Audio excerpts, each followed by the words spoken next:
Ah, eu peguei uma balinha ardida. Uma bala ardida. Eu peguei uma balinha achando que era de boa, era ardida. Deixa eu ver aqui. A oficina de quê? Introdução à serigrafia com stencil. Com recorte de adesivo na telinha e fazendo impressão, para o pessoal perceber a Que técnica. massa. Essa é a minha menina. Oi, tudo bem? Clarissa. Adorei seu batom. Obrigada. Clarissa da Praia.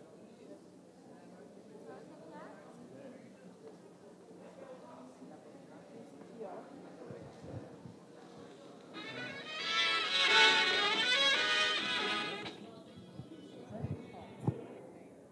Ela vai pegar muito. Essa é a Liz.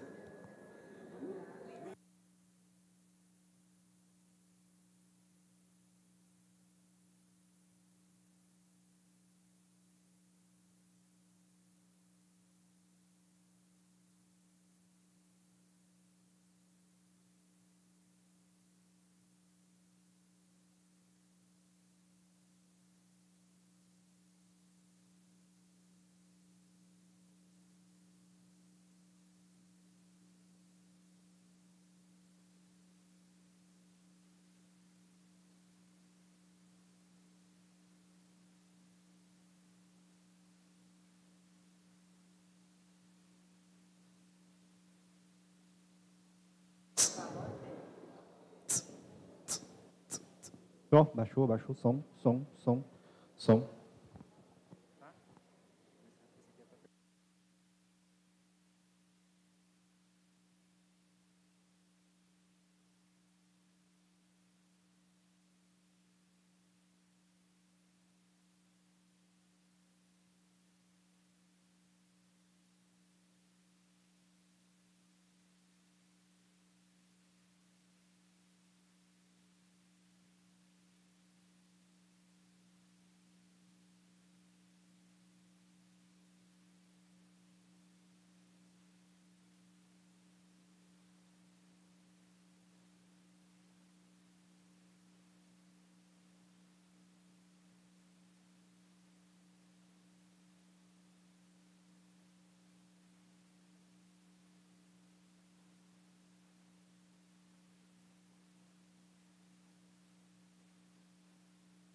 Boa tarde.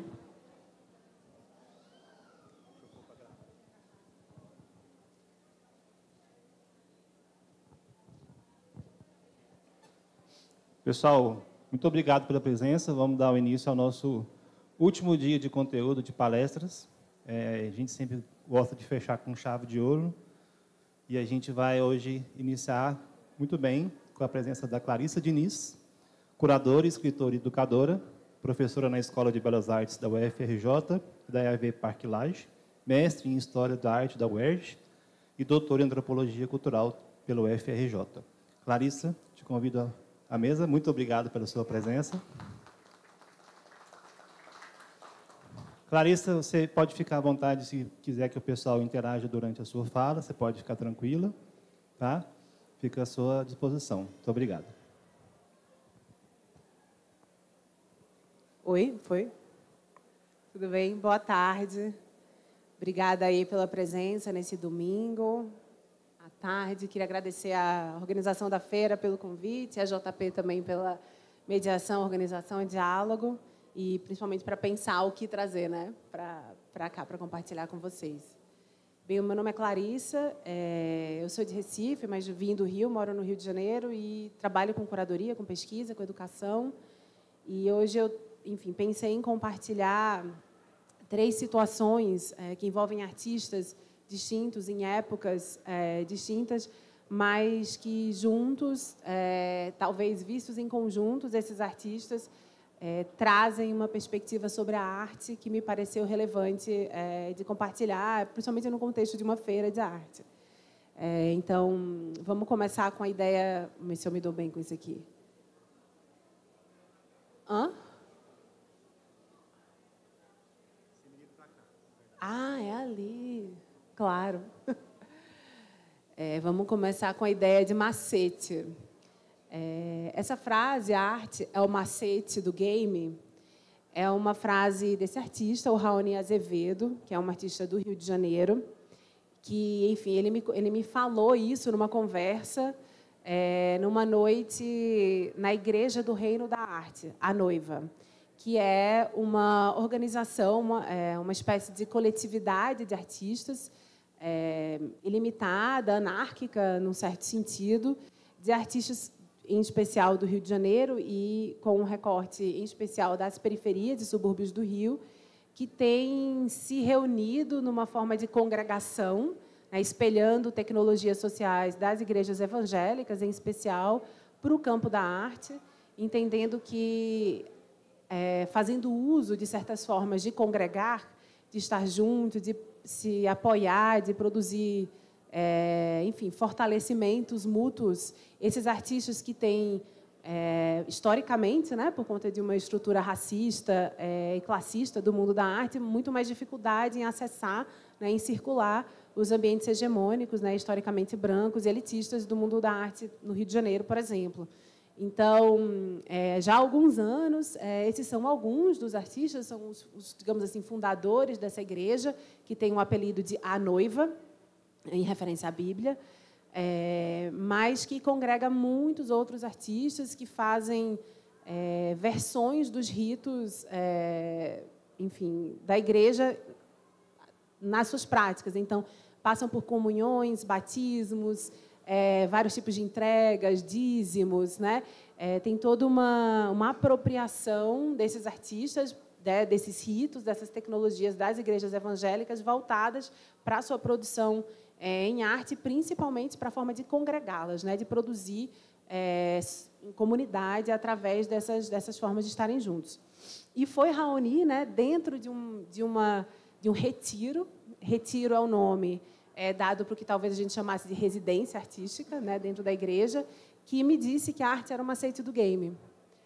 E eu não entendi, na real, o que era arte como macete, mas ele me explicou o óbvio, né, que a arte é o macete do game para você ganhar o game da vida, né? A arte como um meio, uma estratégia para você vencer o jogo, né? E, ao falar isso, o Raoni estava falando da arte como um meio para algo que não é ela mesma, né? a arte, a ideia de um macete, né? O macete não é o fim, o macete é o meio, né? O fim é vencer, o fim é, enfim, zerar o jogo, etc. Então, a arte como macete é uma provocação a toda uma construção, principalmente europeia, branca, né, da arte como um fim em si mesma, né? Não sei se, enfim, é familiar para todos vocês, mas existe uma construção de séculos, né, principalmente do que nos foi legado como arte moderna, né, que primeiro quis emancipar a experiência estética, né, de um objetivo, né, isso principalmente a partir das revoluções burguesas, quando, né, se cria a burguesia e a arte quer se emancipar da obrigatoriedade de servir ou a igreja ou a monarquia, né, que era o que classicamente acontecia no contexto europeu. Né? Então, a arte começa a servir a si mesma, digamos assim, né, se pensar como uma atividade liberal, né, de profissionais liberais, e depois, né, na virada para o século XX, ela se pensa como autônoma, né, a arte que fala sobre si mesma, que não, né, deve nada a ninguém, que é um campo em si mesma. Né? Então, tem uma construção de vários séculos, né, na história da arte no contexto europeu que coloca a arte como um fim em si mesma. Né? E aí eu trago a figura do Kant, do Immanuel Kant, chorando, porque é dele, né, a concepção filosófica de que a arte é uma atividade desinteressada, né, que não deve ter nenhum outro interesse a não ser a própria experiência, a própria prática artística. Né? E esses artistas, né, que estão vindo de um contexto totalmente não privilegiado do ponto de vista social, né, estão entendendo que a arte é interessadíssima, não é que ela é uma experiência desinteressada, né? Ela tem vários interesses, e os interesses são os mais diversos, né? Como, por exemplo, vencer no jogo da vida. Né? Então, a ideia da arte como meio e não como um fim é o centro, né, da definição da arte como macete do game, tal como trabalhado pelos artistas da Igreja do Reino da Arte, no Rio de Janeiro. E aí eu queria trazer um segundo exemplo, porque essa história da arte como macete me lembrava um texto do artista Wellington Virgulino, um texto de 1983, que eu tinha lido muito tempo atrás, e um texto que, quando eu li, me deixou muito encucada, porque eu era uma jovem estudante de arte, muito romântica, né, achando que a arte ia mudar o mundo, e eu li esse texto, que é a Bula para Ganhar nos Salões. E esse texto foi escrito por um artista de Pernambuco, muito conhecido, que não só teve um trabalho relevante, mas também numa época, nos anos 70 e 80, em que, não sei se vocês sabem, mas antigamente os salões, né, por pressão dos artistas, ao longo das décadas de 50 e 60, a partir dos anos 70, muitos salões de arte do Brasil passaram a compor os seus júris por indicação dos artistas. Então, os artistas, na ficha de inscrição, indicavam membros do júri, e os membros mais votados, alguns deles eram chamados para compor o júri daquele salão. Né? E, no contexto de Pernambuco, o Wellington Virgulino era um artista muito popular, porque ele foi um dos fundadores da Sociedade de Arte Moderna, nos anos 40, então ele compôs muitos júris, né? Principalmente no Nordeste. E foi desde esse lugar de ser artista, mas também ser júri de salão, que ele escreve esse texto. E bem, eu só contextualizando, né, a produção do Wellington. Ele integra essa Sociedade de Arte Moderna no final dos anos 40, que é uma sociedade de artistas inscritos numa perspectiva comunista, né, de arte, todos eles ali nos anos 40 vinculados, em grande parte, né, ao Partido Comunista, e pensando a arte a serviço do povo, né, a ideia de que a arte estava a serviço, ao fim e ao cabo, da Revolução Social, né, das transformações de um país. Então, a gente vê aqui uma pintura de 53, em que, seguindo um pouco ali a escola do realismo socialista, Wellington e outros artistas que formavam um ateliê, chamado Ateliê Coletivo, né, no final dos anos 40, iam pintar as cenas do povo como trabalhador, né? Iam, enfim, para as minas, para os canaviais, mas também para os terreiros, para as ruas. Né? Ele passou grande parte da trajetória dele dedicado a esse imaginário, mas depois ele vai também olhar para uma produção cultural mais ampla, né, desse povo, digamos assim. Então, essa pintura que a gente está vendo, que já é de 68, já figura o trabalho do artista fazendo arte, né? Fazendo boneco. Não necessariamente o trabalhador, né, sei lá, do canavial, mas a arte como trabalho, né? Então, ele é um artista muito dedicado à arte como trabalho e, com isso, ele sempre politizou muito a sua perspectiva como artista, né? Assim, sempre se viu como artista muito político. E nessa bula, que me chocou, porque eu, né, não imaginei ver de um artista, né, que se pensava, digamos assim, numa perspectiva revolucionária, comunista, um texto tão instrumentalizando o exercício da arte. Então, na época que eu li, muito tempo atrás, me causou bastante incômodo e a frase, né, de arte como macete do game me levou a esse texto de novo. Eu queria ler uns trechinhos com vocês. Ele diz: bem, isso é uma bula, né, um texto na forma de bula, na forma de orientações para artistas. É um texto de um artista para outros artistas. Nunca mandar quadros menores de 1 por 85 metros e sempre numa mesma linha de concepção. Se o salão não se realizar no norte e nordeste do país, o artista nordestino deve omitir a sua origem. O esperançoso artista deve ter bom porte físico. Se não possuir os requisitos acima, pelo menos seja falante, compreensivo e vista-se bem. Telefone para os jurados da terra. Geralmente são colegas mais velhos e cheios de muita experiência. Pergunte como vai de saúde, como vai a mulher e, sobretudo, o que está fazendo de novo ou se continua com a fase que o colocou na história da arte do Brasil. Então, é um texto bem debochado, né? Que ele vai tirando onda, né? Assim, elencando esses macetes que ele aprendeu ao longo da vida para entrar nos salões, né? Para fazer parte, né, desse mundo oficial da arte. Ele continua: se depois de todos esses conselhos não conseguir ser premiado, muito menos selecionado, não titubeie. Dê uma porrada no jurado mais importante da comissão, naturalmente um de Rio de Janeiro ou São Paulo, e isso lhe garantirá um fantástico escândalo e notas nas principais revistas e jornais do país. Leia-se Sul. Né? Então, nesse deboche dele, tem muita consciência também dos colonialismos internos, né, que marcam o Brasil. Enfim, aqui a gente sabe bem, né, em Goiás, o que isso significa.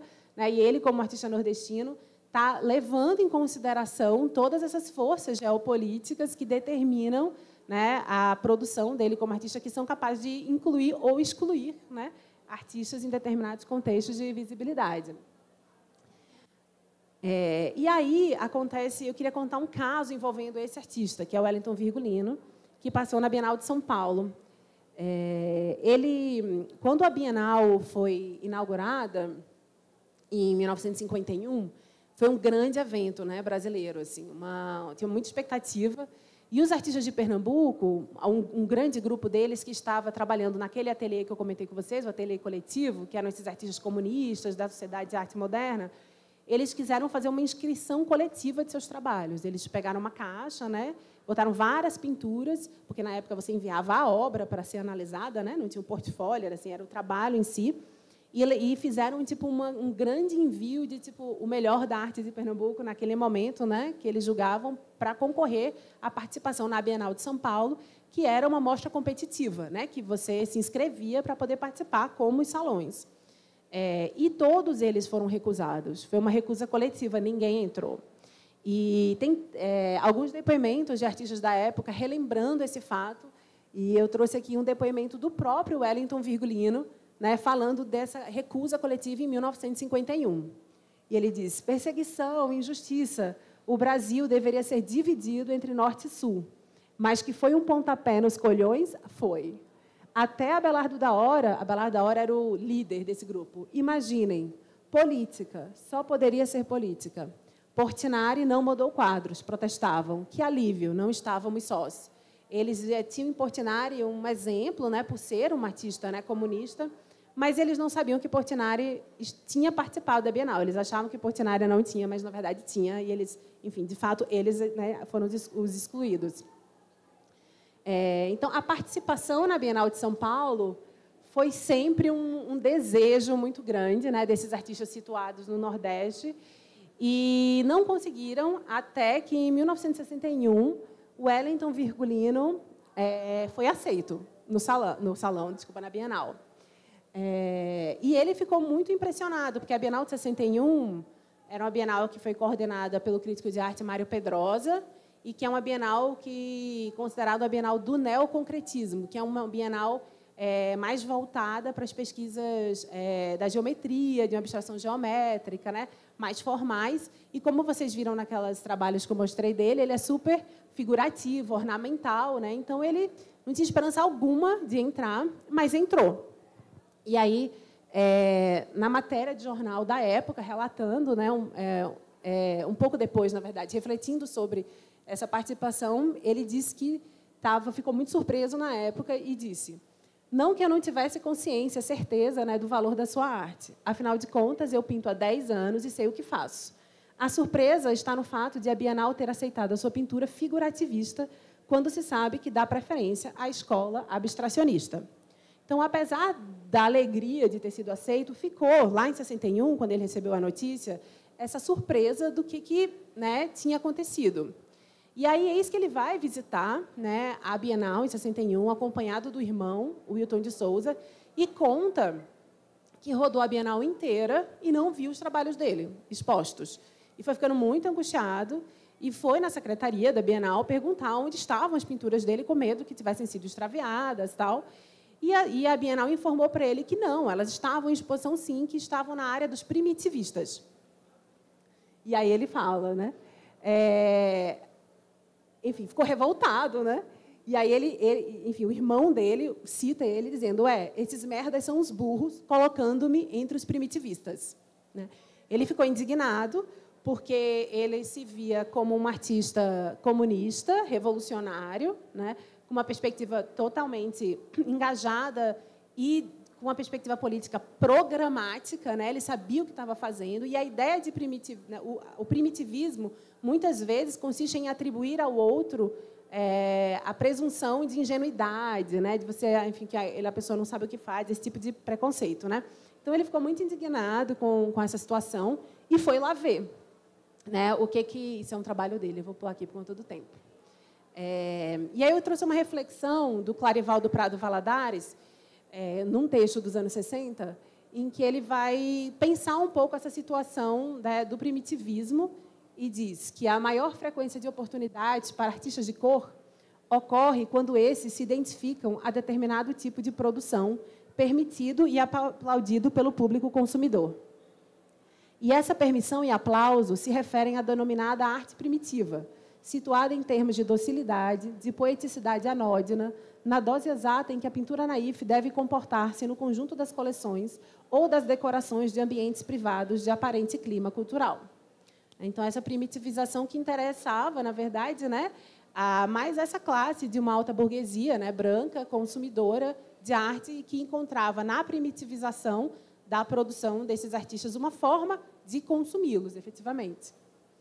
E na edição de Mário Pedrosa, dessa Bienal de 61, Mário Pedrosa, de fato, fez essa sala especial, né, de primitivos, né, entre aspas, porque, para ele, esses artistas tinham um significado especial, né, mesmo no seio do neoconcretismo. E eu queria ler para vocês esse trecho de um texto do Mário Pedrosa, que já é um pouco depois, já é 1970, mas é ele refletindo, inclusive, sobre essa Bienal de 61, né, e por que ele trouxe artistas neoconcretos e artistas, digamos assim, primitivos juntos. Né? Bem, aí, então, ele escreve um texto que chama Por Dentro e por Fora das Bienais. Há ainda aqui, como por toda parte, uma outra família de seres que vive parcialmente de fora desse contexto. Vive numa intemporalidade perene, porque se situa fora desse condicionamento cultural terciário que é de todos nós. Nela, os que são artistas o são, sobretudo, por serem homens com determinações pré-sociais absorventes, e não se integram, senão em segundo ou terceiro grau, no meio social e cultural por onde circulam. Pesam mais que os nossos, seus condicionamentos primários, biológicos, psíquicos, são artistas fora do tempo. E aí ele vai, enfim, dizer que esses artistas que ele entende primitivos estão em outro tempo, estão fora do tempo, né?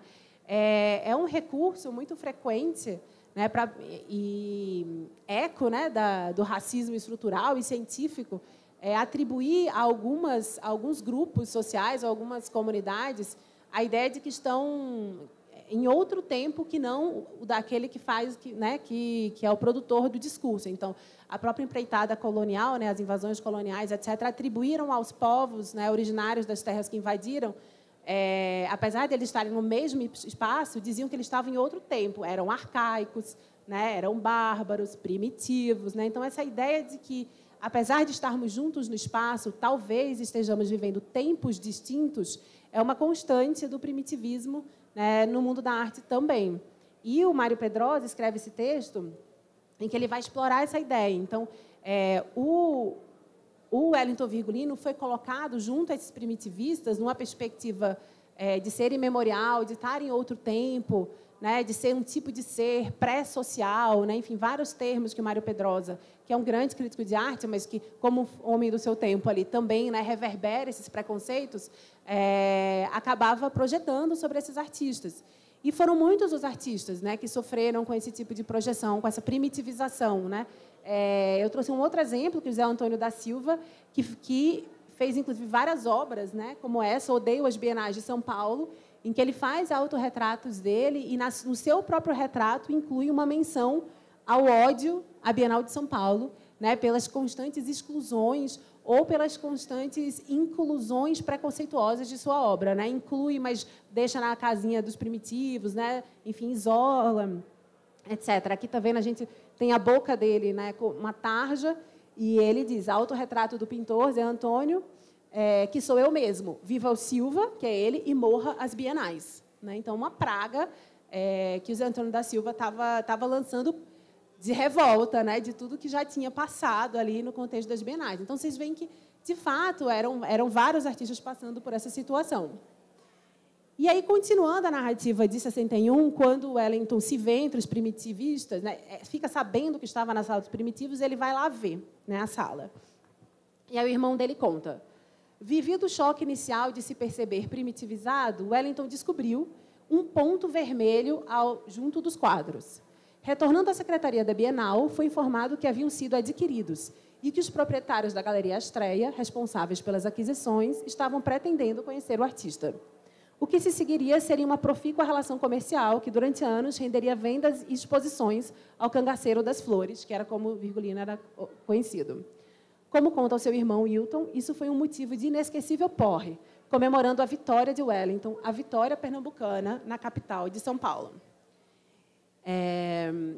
E aí é muito interessante que o que seria, a princípio, um problema gigante, né, que tinha deixado o Wellington emputecido, xingando o júri da Bienal de burro, que não entende nada, de repente foi apropriado por ele, foi convertido por ele numa estratégia, num macete, né, para existir em São Paulo, para circular naquele campo da arte que até então era inacessível, que fazia mais de 10 anos que eles estavam tentando furar. Né?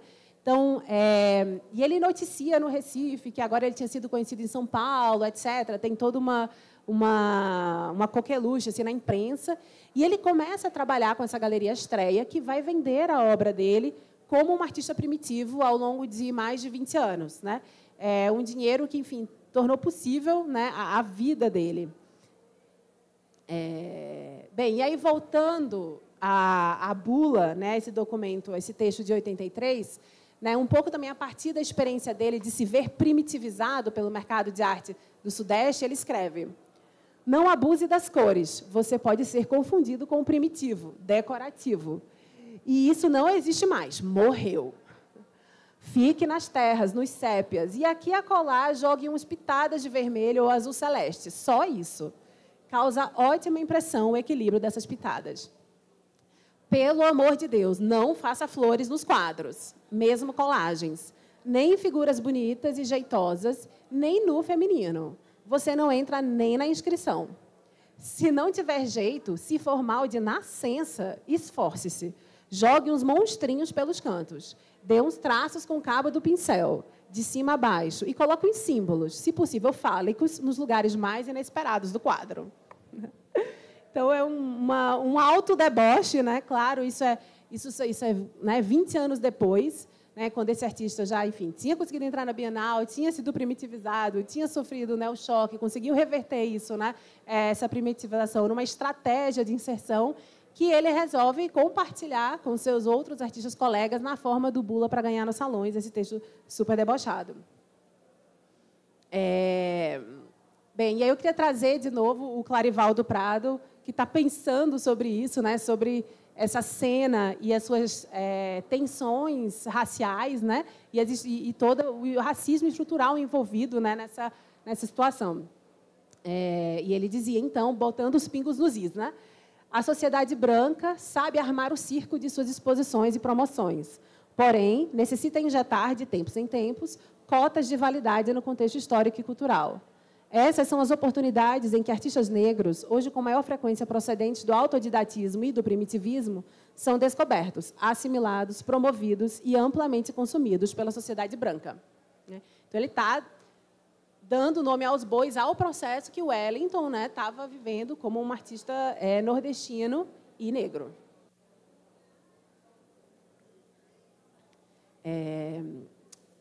Então, como diz Clarival, entrar e sair desse circo, né? Circo é o termo que Clarival usa para essa dramaturgia aí, talvez um desses macetes, né? Como a gente viu com Wellington, e tirando partido, né, para quem chegou depois, de uma frase do Raoni Azevedo, que é um artista da Igreja do Reino da Arte, que vai dizer que a arte é um macete do game, né, do jogo da vida, a ideia de arte como macete. E aí eu queria trazer um último exemplo, que é o exemplo do próprio Heitor dos Prazeres, que, aliás, quando o Wellington Virgulino foi lá na tal sala dos primitivos, em que ele foi colocado, né, na Bienal de 61, e chegou lá, ele viu que Heitor estava também na sala dos primitivos. Isso foi um acalanto para o coração dele. E Heitor dos Prazeres tem uma história muito peculiar, muito interessante, para a gente pensar na ideia de arte como macete, porque ele participa da primeira Bienal de São Paulo, a de 51, essa em que o Wellington tentou participar, junto com vários outros artistas de Pernambuco, que foram, né, recusados. Ele não só participa, mas ele é premiado, ele tem um prêmio Aquisição, né, que é o prêmio dessa pintura, Moenda, que hoje pertence à coleção do MAC USP, em São Paulo. Então, a gente vê aqui Heitor recebendo o prêmio dele, em 51. E quando Heitor dos Prazeres recebe o prêmio da Bienal de São Paulo, ele já era um sambista extremamente conhecido, né? Principalmente no Rio de Janeiro, onde ele morava, mas também, né, em outros lugares, inclusive em São Paulo. Heitor era conhecido como Mano Lino, né? E esse nome, essa alcunha Mano, o samba só dá a sambistas de grande estirpe, assim, muito importante, é uma reverência, né? Chamar um sambista de Mano. E ele era o Mano Heitor do Estácio, o Estácio é o bairro, né, onde ele residia, porque ele era, enfim, um grande compositor, cantor, né, além de, enfim, já tinha músicas gravadas por vários artistas, mas também tinha o próprio grupo dele, né, que é o Heitor Prazeres e Sua Gente, que a gente está vendo aqui alguns dos discos, que já circulavam e se apresentavam não só no Rio de Janeiro, como em São Paulo. Então, apesar de ele estar entrando no mundo das artes visuais ali no final, em São Paulo, nos anos 50, no começo dos anos 50, ele já fazia muitos shows e circulava em São Paulo através do samba. E era, então, o Mano Heitor de Estácio. Além disso, enfim, ele fazia figurino, móveis, né? Era um artista muito completo, assim, com vários interesses e aptidões. E, por conta disso, Rubem Braga, né, o escritor, tem essa frase muito importante, que ele diz que se há um homem que não precisava ser pintor, era esse. Porque, de fato, ele já tinha uma inscrição social e uma legitimidade cultural como artista sem pintar. Mas ele acaba começando a pintar, já mais velho, depois dos 40 anos. Né, ele pintava um pouco em casa, um jornalista chamado Carlos Cavalcante, que também era historiador da arte, estava tendo aulas de cavaquinho com Heitor dos Prazeres, via as pinturas dele, super estimula ele a pintar, quer dizer, a continuar pintando para fora, digamos assim, né, mostrar as pinturas. Heitor também tem perdas afetivas, enfim, da sua mulher, que leva ele, né, a também usar a pintura como forma de, enfim, de expressão, e ele começa a fazer essas pinturas. Depois da Bienal de 51, e depois de algumas outras exposições que ele faz nos anos 50, essa pintura dele começa a ser muito desejada pelo mercado, né? Então, quando em 61 ele expõe com o Wellington Virgulino na Sala dos Primitivos, lá na Bienal, ele já era um fenômeno do mercado de arte, né? Ele já tinha vendido bastante. E porque ele estava vendendo, ele foi criando uma forma, um método de produção específico para conseguir produzir obras em quantidade expressiva, assim, para circular e para vender. E esse método de produção dele é o assunto desse trechinho que eu queria ler com vocês, do Clarivaldi. É um texto em que ele é um testemunho de como Heitor trabalhava. Como artista, ele criava, inventava cenas, figuras, composição.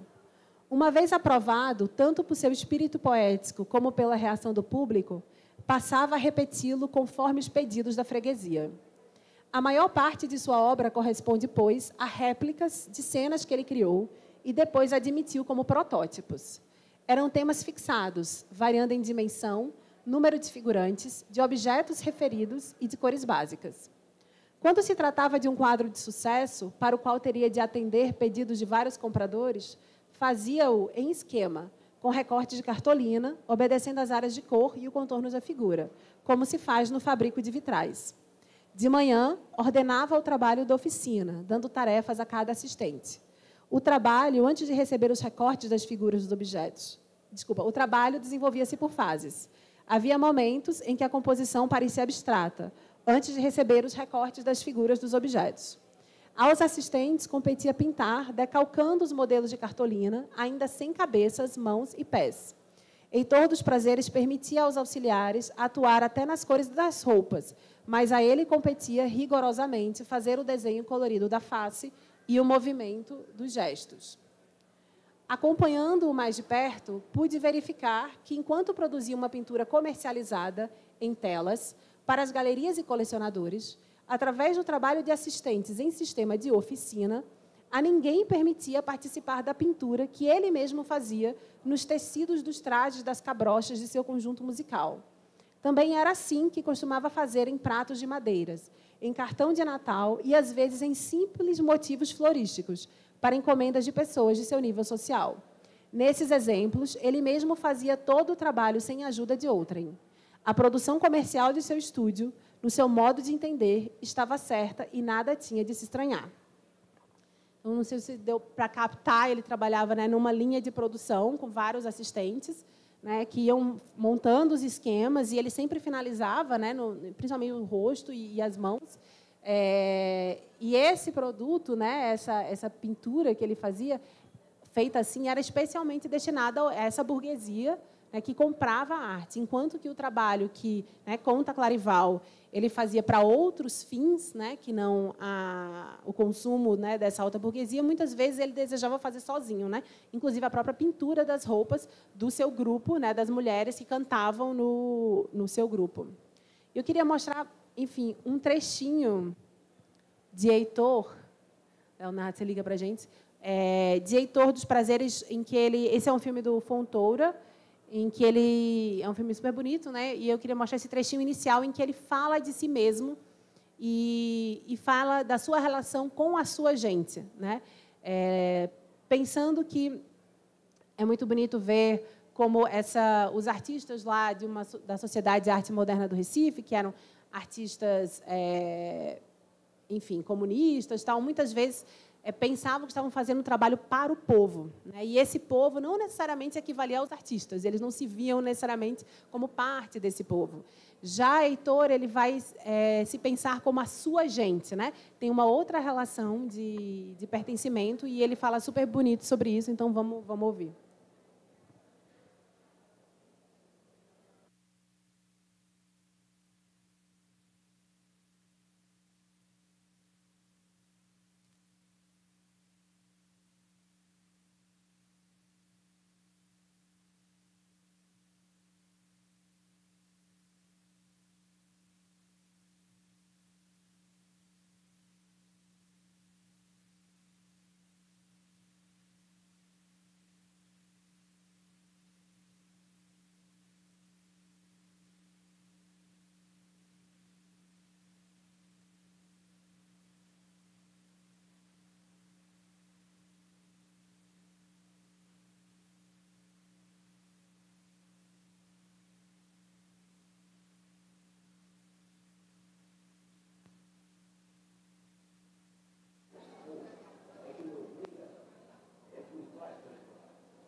Não sei se deu para ouvir no final que ele fala: eu sou o ovo e o povo é a chocadeira, né?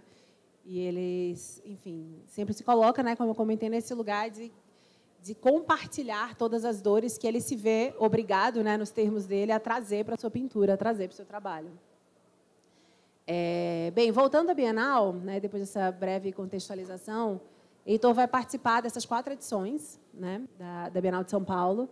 E não só isso, mas em 54, o Titilo Matarazzo, que é fundador, né, da Bienal de São Paulo, um industrial paulista, ele, como forma nas negociações para a continuidade da própria Bienal de São Paulo com a prefeitura, com o Estado, ele se responsabiliza pela realização de um balé, na verdade, de vários eventos que comemoravam o aniversário da cidade de São Paulo. E, inclusive, Heitor é chamado para fazer o figurino, o cenário e parte da coreografia desse balé de homenagem a São Paulo. Então, ele foi se envolvendo, né, no contexto ali das artes visuais de São Paulo e, consequentemente, ampliando esse mercado de arte também. E nesse processo de ampliar o mercado de arte, de se sentir obrigado a, né, que é o termo que ele usa, a representar as dores do povo, que é ele, né, dessa chocadeira, desse ovo, ele vai criando essa estratégia de oficina, vai produzindo largamente, tem mais e mais demandas, né?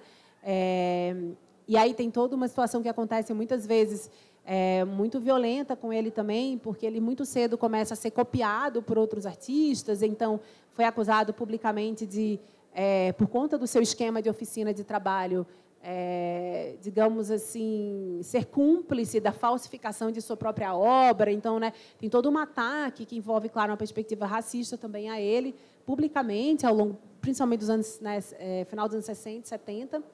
E, por isso, ele vai ter uma relação tortuosa, tensa com esse mercado de arte, né? Então, aqui tem uma frase dele, que ele vai dizer que se sentia acorrentado, obrigado a fazer coisas que não estão na minha vontade, por causa do comércio, né? Então, esse sistema de oficina vai também...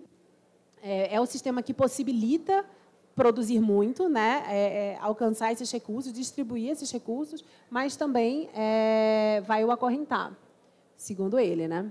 Eu vou pular aqui esse trechinho, mas é no trechinho que ele mesmo conta dessas arguras do mercado. Mas o que é importante dizer do sistema de oficina de Heitor é que ele e tantos outros artistas, né, a gente tem aqui mesmo em Goiânia o Sertão Negro, né, que o Dalton de Paula e vários outros colaboradores criam, entendeu que o processo de produção de arte, ainda que da perspectiva da tradição eurocêntrica, né, ela seja uma ideia de um artista, né, bem, principalmente a partir, né, da arte moderna, porque ela já foi muito mais coletiva, né, muito mais horizontal, como nas guildas e tal. Mas ela acaba sendo a figura individual do artista, mas hoje ela pode ser também, né, através da ideia de obra, através da autoria, uma porta de entrada ou um macete, né, para que vários outros artistas, como coletividade, né, possam ter acesso não só enfim, visibilizar seus trabalhos, mas acesso aos recursos que o campo da arte pode mobilizar, né? Se o campo da arte é tradicionalmente, né, um campo super elitista, como a gente conhece, por outro lado, habitá-lo, né, com macetes diversos, como a gente viu com o caso da Igreja do Reino da Arte, o Wellington, ou Heitor dos Prazeres, que vai, a partir da sua oficina, empregar, né, vários colegas, vizinhos, vai, inclusive, sei lá, Chico da Silva, por exemplo, né, fez isso.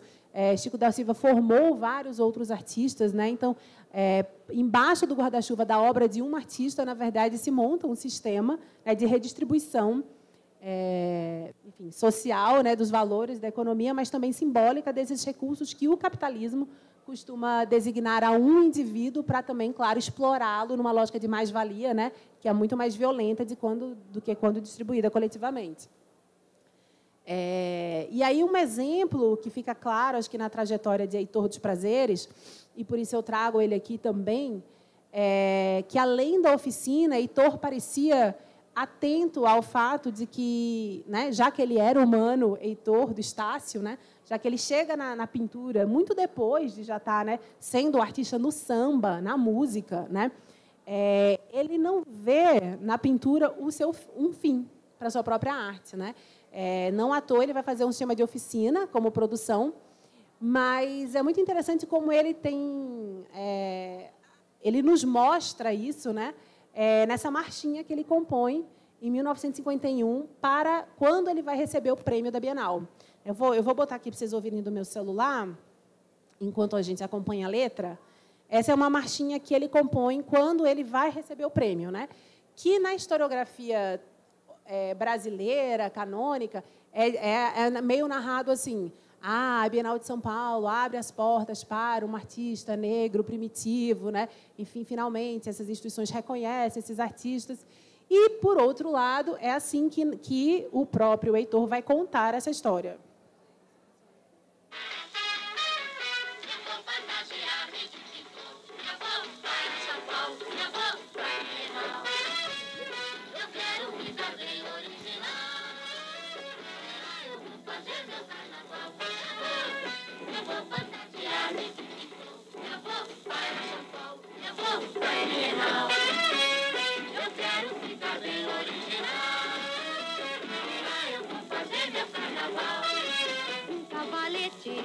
Uma palheta e um modelo bem original.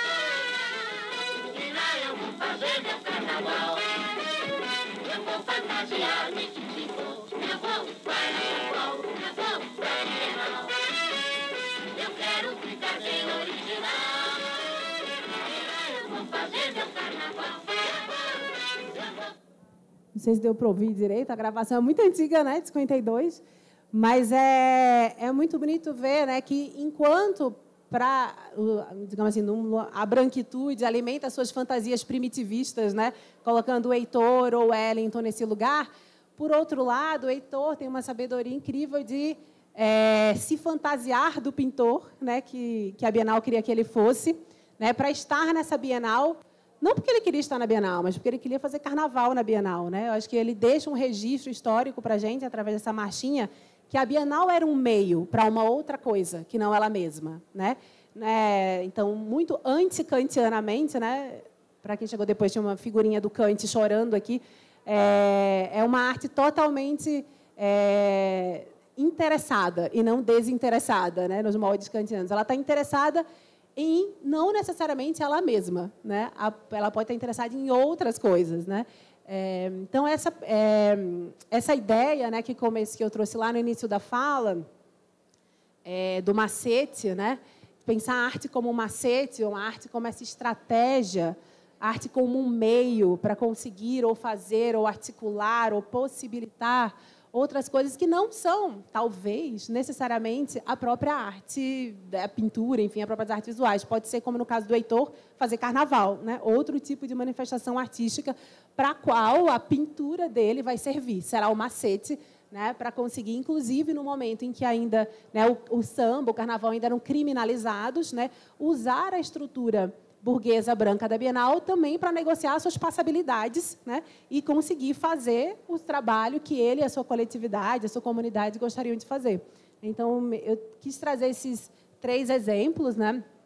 A ideia do macete, do game, da Igreja do Reino da Arte, ali no na sua apropriação com as tecnologias sociais evangélicas, essa autoprimitivização das flores, do ornamento, né, que o Wellington Virgulino faz e que garante a ele uma entrada, né, no mundo de São Paulo, viver dos seus trabalhos, a partir quando ele assume e brinca com essa ideia de ser um primitivo. e o próprio samba para Heitor dos Prazeres, né, fazendo da Bienal apenas um lugar para se fazer carnaval, né? Não que seja pouco, isso é muito. Mas é isso. Então, era uma provocação para pensar, enfim, desdobrar um pouco essa ideia do arte como macete. E aí, enfim, fica aqui, se a gente quiser trocar uma ideia, temos um tempinho ainda. Certo? Obrigada pela atenção, gente. Pessoal, licença, se alguém tiver alguma dúvida, quiser falar com ela, eu passo o microfone e vocês conversam.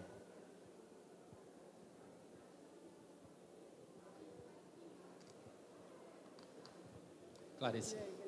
Obrigado. Você tem um texto com esse assunto? Assim, que a gente encontre? Tem um texto que foi publicado um livro da Bienal de São Paulo, sobre 70 anos da Bienal, mas vai sair agora de um jeito mais acessível pela Ars, que é uma revista de arte online, acadêmica, né, universitária, mas vai, acho que ficar tipo, em breve, um mês que vem, sei lá, disponível. Então, vai rolar. Se chama Bienal de São Paulo e o Macete do Game. Aí tem um pouco essa discussão mais, assim, né, com mais calma, talvez. E ainda existe bula para entrar nos salões e editais? Não sei. Mas existem vários macetes, com toda certeza. A bula eu não sei, mas os macetes acho que sim. Total.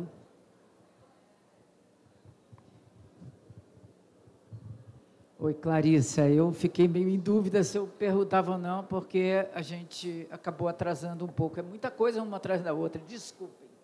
Tá?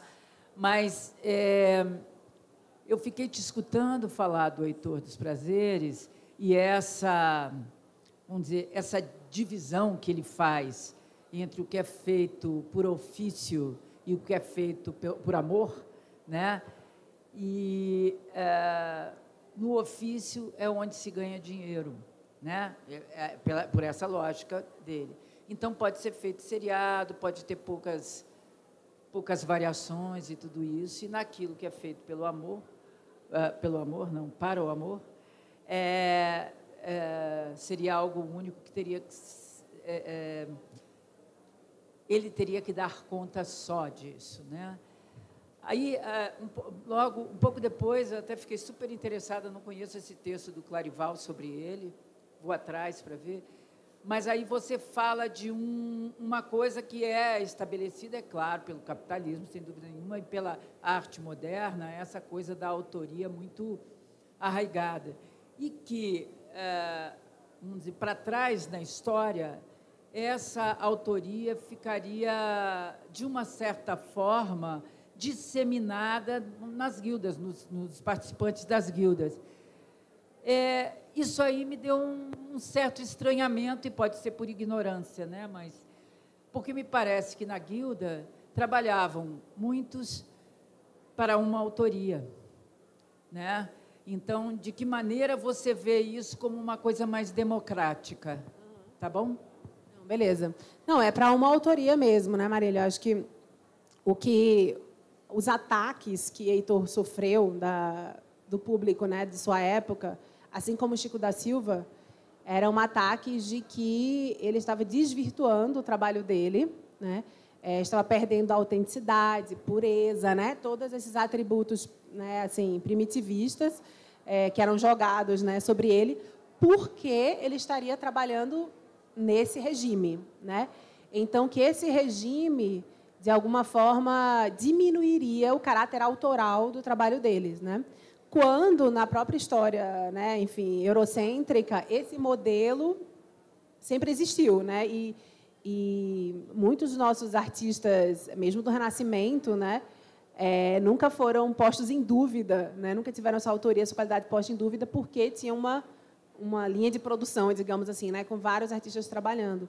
No caso de Chico da Silva, isso foi muito dramático, né? Porque ele se matou, assim, né, se destruiu mesmo por conta disso, assim. E é muito triste de ver, né, como que a esses artistas foi impossibilitado, né, assim, questionado, né, o direito a criar um regime de trabalho né, grande, volumoso, né, como se eles estivessem, né, condenados a fazer aquele objeto supostamente, né, especial, autêntico, excepcional para o consumo, né, para o circo de que fala Clarivaldo Prado Valadares, né, para o consumo de uma elite branca que quer fazer um circo com essa produção, né? Então é nesse sentido e eu acho que o Wellington Virgulino, que eu trouxe como exemplo, ele não tinha uma oficina, né? Ele não tinha exatamente isso, mas ele vai fazer uma bula, né? Provocar as pessoas. Ele vai tentar, claro que é um texto de deboche, mas ele coloca a ideia de um método de produção, né? De como produzir metodologicamente para negociar passabilidades com esse sistemão, né, da arte, que, no caso dele, era também uma relação com o sistema da arte do Sudeste, né, que ele estava ali numa tensão. Enfim, vai um pouco meio nessa direção, mas, de fato, não era que era uma multiplicidade da autoria, né, mas é mais no sentido que esse modelo de produção, historicamente, foi autorizado, né, para, enfim, séculos de artistas, né? E estava sendo muito questionado ali no caso do Heitor.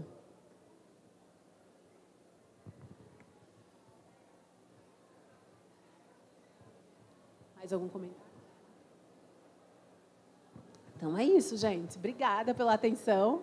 Clarissa, muito obrigado. Em nome do JP e da Fargo, eu te agradeço, a gente te agradece. A gente fica por aqui, a gente vai ter outra palestra às 16, vamos tomar só um intervalinho para vocês tomarem uma água, um cafezinho e logo mais a gente volta, tá? Vou colocar a programação para vocês darem uma olhada e não se perderem. Muito obrigado. Valeu.